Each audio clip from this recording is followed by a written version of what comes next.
From Ohio reserves. Gentleman from New York is recognized. Madam Speaker, I now yield 3 minutes to the distinguished gentlelady from Texas, a member of the Judiciary Committee, Ms. Jackson Lee. Ms. Jackson Lee from Texas is recognized for 3 minutes. So many years ago, with a bush as big as a bush on my head, an afro, of which I was enormously proud, young, fragile ego, probably not that strong in my frame. Someone would say skinny legs and high heels. An early teen, trying to express the pain that I felt, living in a segregated world, but trying to assert the prominence of my community, my race of people, trying to associate belatedly with the foot soldiers and the battering and the insults that they received, trying to come to grips with the assassination of Dr. Martin Luther King, Bobby Kennedy, Malcolm X. I wore this bush, which I had to do extreme things. For the original style, as was done to young girls, is processed. It burned beyond recognition.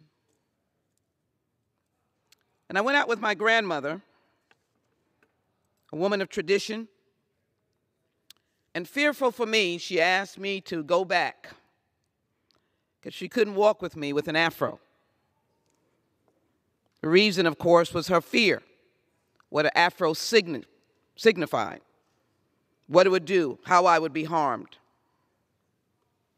Those were the conflicts and strife that black people went through, trying to come to grips with their identity. My good friend, Mr. Jordan, we never encounter each other because we have mutual respect, as I do for you and you do for Sheila Jackson Lee. We don't really get into it because we know we're the kind of folk that stand down from each other. But I enjoy engaging with you. I enjoy your leadership. And your constituents have every right to be concerned about gas prices. My constituents are concerned about eating, being able to pay their rent. And I believe we can walk and chew gum at the same time. Let's get together about gas prices and paying rent and people eating and having jobs and ending discrimination. Why can't we do that together? Because you have not walked in my skin. You've got to understand what it means when we're talking about a report that has been given. In 2019, the Joy Collective, the Crown Act Coalition, disproportionately burdened by policies black people are and practices in public places, including the workplace, that target, profile, or single them out for their natural hairstyles.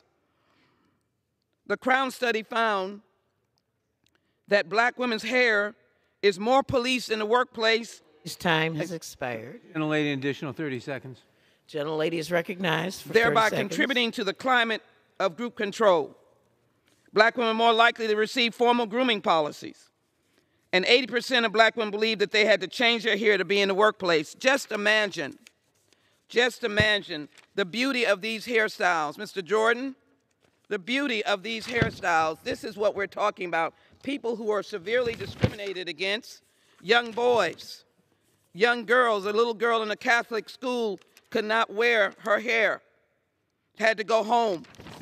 Or the fabulous Serena, who gives joy to all of us. And yet, these are the locks that she is wearing. Can I get another 15? I thank you for recognizing. I grant the gentlelady an additional 15 seconds. I thank you, the chairman, very much.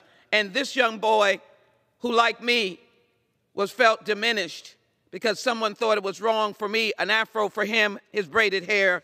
Mr. Jordan, we have engaged in a lot, but I will not stand down on the Crown Act. We must pass the Crown Act to give dignity and reaffirm the rights of all people. Wear your hair as you desire. Gentleman from Ohio is recognized.